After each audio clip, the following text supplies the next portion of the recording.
Hello दोस्तों। आज हम लोग बात करेंगे माइक्रोवेव के दिल मैग्नेट्रॉन की। कैसे मैग्नेट्रॉन काम करता है और अगर खराबी मैग्नेट्रॉन में होती है तो हमें किन किन चीज़ों को चेक करना है। तो आइए चलते हैं, बात करते हैं मैग्नेट्रॉन की। अगर हमें मैग्नेट्रॉन को टेस्ट करना है, चेक करना है, तो हमारे पास प्रॉपर इक्विपमेंट होना चाहिए। कि स्क्रू ड्राइवर चाहिए है, प्रॉपर स्क्रू ड्राइवर हो जिसमें प्लास्टिक का हैंडल हो ताकि इलेक्ट्रिकल शॉक से बचा जा सके। प्रॉपर मल्टीमीटर हमारे पास होना चाहिए। इसी तरीके से कई बार हमको ज़रूरत पड़ती है कैपेसिटर्स को शॉर्ट करने की, तो उसके लिए भी हमारे पास 20 किलो ओम का एक रजिस्टर होना चाहिए। नॉर्मली किसी भी मैग्नेट्रॉन में खराबियां क्या क्या आती हैं। सबसे बड़ी खराबी तो यही आती है कि कस्टमर बोलता है कि खाना गर्म नहीं हो रहा है। कई बार स्मेल्स आ रही होती हैं, कई बार और बहुत सी चीज़ें हो सकती हैं। तो हमको पूरे तरीके से माइक्रोवेव को चेक करना आना चाहिए। आज हम लोग बात करेंगे ख़ास तौर से मैग्नेट्रॉन की। इसमें फिलामेंट होता है अंदर, वो ओपन हो सकता है। फिलामेंट और एनोड शॉर्ट हो सकते हैं, लीकेजेस हो सकते हैं, एंटीना ख़राब हो सकता है, उसमें एक स्पेशल गैस्केट होता है, उसमें ख़राबी आ सकती है, रिंग मैग्नेट्स होते हैं, हम लोग देखेंगे आगे। तो बहुत सी प्रॉब्लम हमारे मैग्नेट्रॉन में हो सकती हैं। यहाँ पे देखिए ये मैग्नेट्रॉन है आपके सामने, इसमें ऊपर आपको ये एंटीना दिख रहा है। ये हमारा रेडियो फ्रिक्वेंसी सील होती है या इसको हम लोग गैस्केट भी बोलते हैं। ये मेश टाइप की होती है। यहाँ पे आप देखेंगे तो ये फिन्स टाइप की लगी रहती हैं जो हीट को डिसिपेट करती हैं, बाहर निकालती हैं। ये हमारा फिलामेंट का टर्मिनल है। और यहाँ पे देखेंगे तो ये दो रिंग जो दिख रहे हैं ये हमारे रिंग मैग्नेट्स हैं। ये कंस्ट्रक्शन हमारे सामने मौजूद है मैग्नेट्रॉन का। यहाँ पे देखिए किस तरीके से मैग्नेट्रॉन जो है वो वर्क करता है। यहाँ पे अगर हम लोग सप्लाई चेक करेंगे तो 400 वोल्ट डीसी सप्लाई इसका आउटपुट होता है मैग्नेट्रॉन का, जो फिलामेंट के थ्रू आगे बढ़ता है। इसको रिसीव होती है सप्लाई 2-2000 वोल्ट डीसी के आसपास हमारे हाई टेंशन ट्रांसफार्मर से और हमारे कैपेसिटर से। इसके अंदर थर्मियोनिक डायोड्स होते हैं। फ्रीक्वेंसी इसके अंदर मूव करती है, रेडियो फ्रीक्वेंसी। कैपेसिटर होता है, हाई वैल्यू कैपेसिटर होता है। करीब करीब ये हमारे जो कैपेसिटर्स होते हैं वो 2000 वोल्ट्स को बूस्ट करते हैं हमारे मैग्नेट्रॉन के लिए। इसी तरह से ट्रांसफार्मर भी 2000 वोल्ट। तो मैग्नेट्रॉन के इनपुट पे आपको करीब करीब 4000 वोल्ट्स का इनपुट मिलेगा। तो यहाँ पे हमको दो पोर्शंस दिख रहे हैं, एक हमारा 4000 वोल्ट डीसी है और एक हमारा 3.3 वोल्ट एसी है। ये एसी इनपुट दिया जाता है हमारे कैथोड और फिलामेंट को। तो ये आप चेक कर सकते हैं, बट केयर कीजिएगा, अगर नहीं चेक करते हैं तो उससे बहुत बड़ा फर्क नहीं पड़ेगा। लेकिन आपको ये 4000 वोल्ट डीसी को टच नहीं करना है। ये इनपुट आपको मिलने वाला है कैपेसिटर से और ट्रांसफार्मर से, तो ये आपको चेक नहीं करना है। अगर हम इसका आउटपुट देखेंगे तो ये करीब करीब हमारी कैविटी में 2450 मेगाहर्ट्ज की रेडियो फ्रिक्वेंसी भेजती है। एनोड है, यहाँ पे कैथोड है। इनकी मदद से, कॉपर शेल की मदद से, मैग्नेटिक फील्ड की मदद से ये जनरेट की जाती है और जनरेट करने के बाद कैविटी में फॉरवर्ड कर देते हैं। ये हमारे माइक्रोवेव की कैविटी है और यहाँ पे पैटर्न दिखाया गया है आपको कि किस तरीके से हमारी वेव्स जो है वो मूव करती हैं। बेसिकली माइक्रोवेव जो है वो ऊर्जा, ताकत, पावर लेकर जाती हैं और एक गाइड के माध्यम से ये कैविटी में पहुंचती हैं। कैविटी में पहुंचने के बाद ये वहां मौजूद पानी है और शक्कर है, फैट है, इनके ऊपर बहुत तेजी से काम करती है। तो हमारे खाने में जो भी ये चीजें मौजूद हैं, उनके कणों को, आखिरी वाला कण जो मूवमेंट में रहता है जिसको हम लोग न्यूक्लियस बोलते हैं, उनको स्पीड अप कर देती है। उसकी वजह से गर्मी पैदा होती है। वेव गाइड बहुत इंपॉर्टेंट है। इसको इस तरह से डिजाइन किया जाता है कि ये मैक्सिमम एनर्जी को ट्रांसपोर्ट करे, बीच में ये डैमेजेस ना करे। तरंगों के रूप में होती हैं और जो आप अंदर की कैविटी देखते हैं तो कैविटी में आपको कुछ पैटर्न ऐसा दिखेगा कि शाइन कर रहा होगा, चमक होगी वहां पे।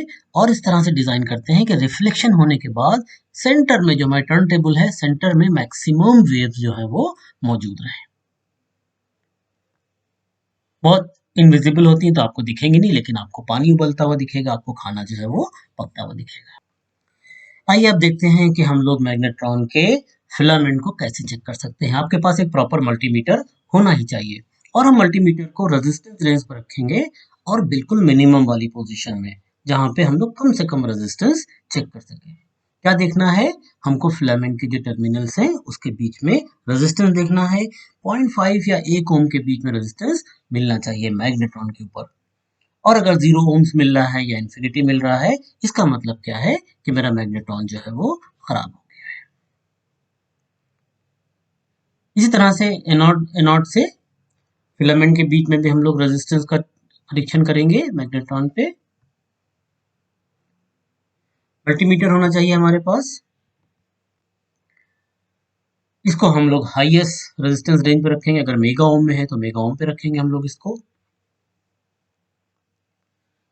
जब हम रेजिस्टेंस चेक करेंगे तो हमें कोई भी मूवमेंट नहीं दिखना चाहिए, किसी तरह का भी मैग्नेट्रॉन की बॉडी से और उसके टर्मिनल से हमको मूवमेंट नहीं दिखना चाहिए। अगर जरा सा भी मूवमेंट दिखता है किसी तरीके का भी, तो फिर वो हमारा मैग्नेट्रॉन जो है वो अर्थ कर गया है, मैग्नेट्रॉन जो है वो प्रॉपर काम नहीं कर रहा है। तो इस तरह से हम लोग दोनों चीजें चेक कर सकते हैं। आइए यहाँ पे देखते हैं कि किस तरीके से हम फिलामेंट का रेजिस्टेंस चेक कर सकते हैं।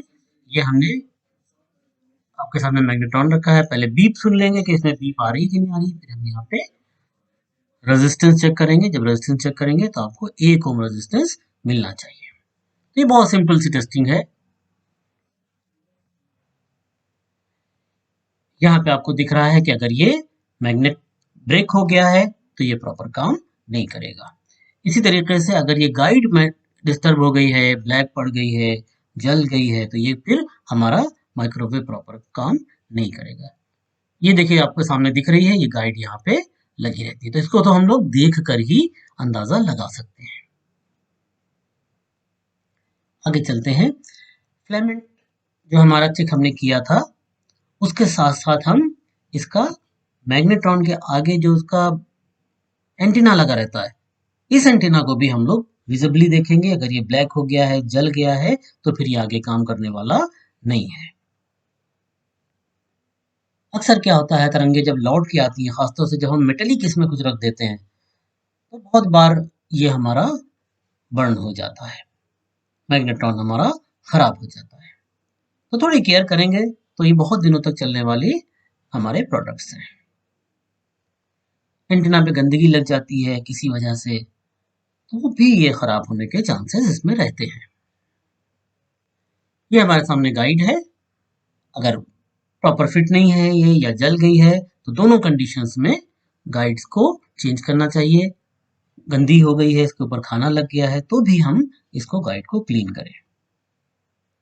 इसी तरह से हमारे मैग्नेट्रॉन में एक मेटालिक गैस्केट रहता है, मेश रहती है ऑरेंज कलर की, येलो कलर की। इस मेश को भी हमें केयरफुली देखना चाहिए। मेश को भी हमें केयरफुली देखना चाहिए। अगर ये बर्न हो गई है तो फिर आपका अंदर रखे हुए सामान को प्रॉपर गर्मी नहीं पहुंचने वाली। तो इसको चेंज करने की फिर जरूरत पड़ेगी, और अलग से ही आती नहीं है, तो आपको मैग्नेट्रॉन ही चेंज करना पड़ेगा। ये देखिए यहाँ पे भी डैमेज हो गया है ये, और यहाँ से ये स्पार्क करेगा, अभी भी खराब कंडीशन है ये। इस कंडीशन में भी हमको मैग्नेट्रॉन चेंज करना चाहिए। टर्मिनल लूज हो गए हैं, प्रॉपरली फिटेड नहीं है, कोई टाइटिंग का सिस्टम इसमें नहीं होता है, तो उस कंडीशन में भी हमको मैग्नेट्रॉन खराब है, चेंज करना चाहिए।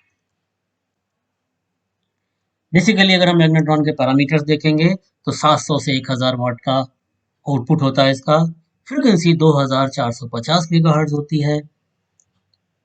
4000 किलोवाट का आपको सप्लाई मिलती है एनोड और कैथोड के बीच में। 300 डिग्री सेल्सियस तक हमारा एनोड टेम्परेचर दे सकता है, गर्म हो सकता है। फिलामेंट का अगर हम वोल्टेज चेक करेंगे तो 3.3 वोल्ट एसी मिलता है। इसी तरह से हीटर का अगर हम लोग रेजिस्टेंस देखेंगे तो दैट विल बी 0.5 to 1 ओम। तो दोस्तों इस तरह से हम लोग अपने माइक्रोवेव के मैग्नेट्रॉन को प्रॉपरली चेक कर सकते हैं। Thank you very much.